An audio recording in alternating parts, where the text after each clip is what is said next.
All right, what's up, guys? So real fast, I'm out at the lake house. I've got about 3 days to do some proper carp fishing and kind of invest in a spot, put bait out over a couple of days and start to build that spot up, which is really what it takes when you're fishing a big lake, especially like where I'm at, Lake Oconee.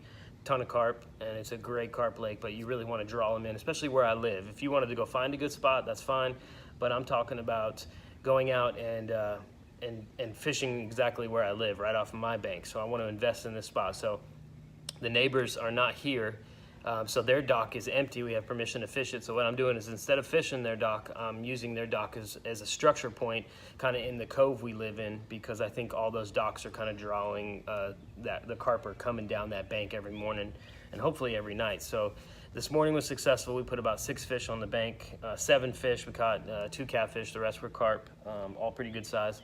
I lost a really good one, which is on the live video early on. I don't know if you can see it on the video, but I could see it. It was only 2 or 3 feet off the bank with my polarized lenses. It was a good fish. It was probably, I don't know, 10 or 15 pounds, something like that. So I was just gonna walk you through what kind of baits I'm using. And yeah, you can come on out. I'm letting you know the food's ready. All right, sweet. Thanks, man. Yeah, don't want you to starve. Yeah. So we're about to go eat. So real fast, I'm going to run you through kind of some baits that I'm going to use throughout this this couple of day stretch to kind of mix it up and to keep the spot baited consistently and to make really good pack bait for my method feeders, which is what I'm going to be using. So I'm going to be running 2 rods with method feeders. They're going to get out a little bit farther.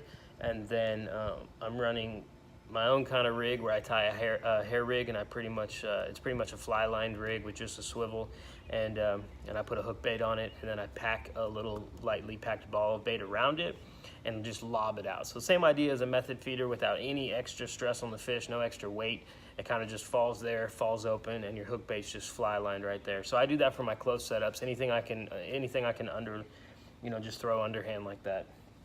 And then what I'm going to be running is some Gamakatsu circle hooks. I run size 6 or size 8, and then I have another hook I mix in. But today I'm going to be running that out here. These fish are not pressured. Nobody carp fishes out here. The only time carp is going out of this lake is if bow fishermen in the south are shooting them. Other than that, there's going to be a very small amount of people who do any kind of proper carp fishing.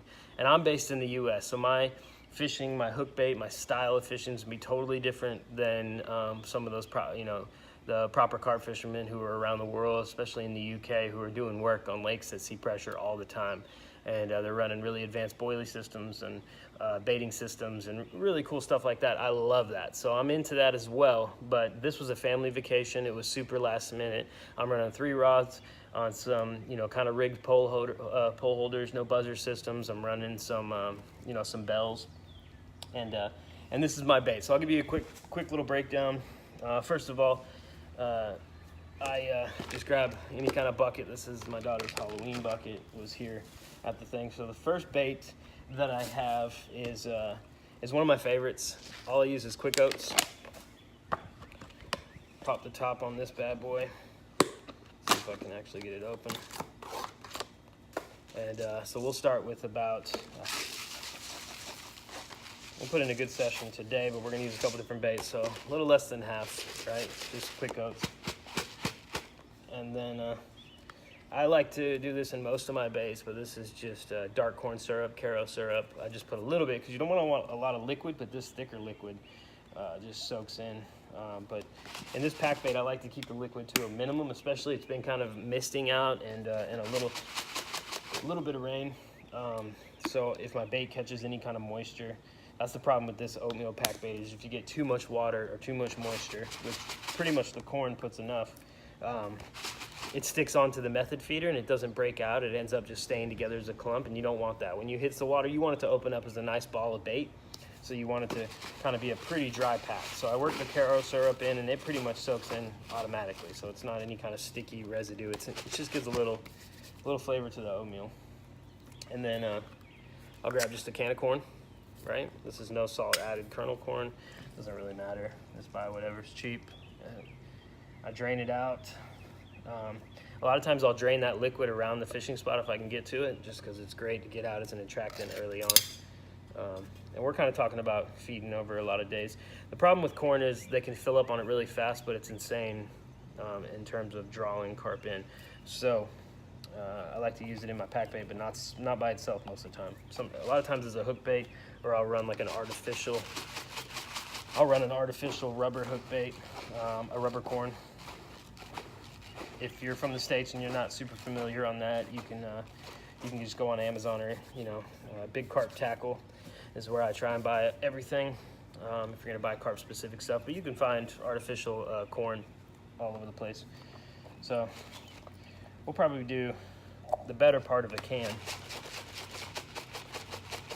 And I'm not gonna break the kernels and really mush it up until I'm ready to use it. This is a premix. I'm gonna let it I like it to kind of sit for a while and kind of dry up. And then after that, just a can of strawberry jello. I like pineapple as well. Pop that open. I got family walking all over the place, probably looking at me crazy because I'm sitting down on the ground filming a bunch of weird ingredients like I'm doing a baking show. So I'll do a whole pack of strawberry jello. I'm doing strawberry because over the last 2 fishing trips, it's put 12 fish on the bank, so strawberry is where it's at. Mix that together. What it starts to look like is this dry pack bait, and as you start to work it and you bust the corn kernels open, just the liquid from the corn kernels, is usually enough to get this perfect to where I like it, because it balls up on the feeder, and I can chunk it. I got 9'7" rods. I can really launch that bait. It will stay together until it hits the water, and it'll open up and kind of expose my hook bait. But if it gets too dry, you can always add, but you can't take it out. So I like to keep it pretty dry. So that's one. This is my oatmeal pack bait for my method feeder. I also chum with this. It gets the corn out, but he also gets these particles that are real loose and kind of come out. This morning, carp were hitting on the top of the water, because as I would throw this out in balls to chum it, some of the oatmeal would lay on the top, and you'd be able to see where other carp are. I was finding carp. That's how I ended up figuring out the carp were so shallow. I was thinking they'd be on my bait, which was a good 20 yards out, and they ended up being 2 and 3 feet off the bank. So that's pretty cool. As it gets warm and the summer comes in, you're going to see that a lot more. So that's probably my favorite method for that. The other one is panko breadcrumbs. Luke at Catfish Carp on YouTube, Catfish and Carp. He kills this stuff, and tons of people, pay like it all over the country. But panko breadcrumbs, add corn as well, a little less corn, and I'm gonna put some pineapple jello with that. And then probably one of the most deadly carp baits, especially like a good winter bait. Carp will go nuts for some maggots. And one of my favorite parts about carp fishing is I don't have to mess with nasty bait like you're catfishing. So I obviously don't want to mess with any real maggots, which you can get all over the UK at fishing stores.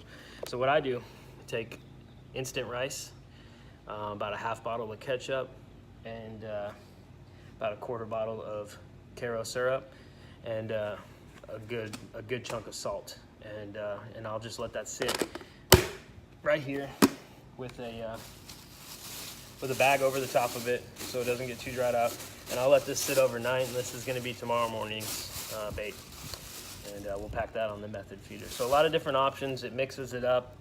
It's going to really keep fishing. I'm going to hit it and bait it like, I don't know, 3, 4, 5 times a day for 2-3 days straight, and so we'll see how it goes. So anyway, just wanted to let you guys know what I was using. I'll go live later on, or shoot a video and kind of show you some of the rigs that I'm using in terms of tackle, and in terms of rod reel, hook setup, how to tie a hair rig, some basic things like that. You can find those, access to that information all over YouTube.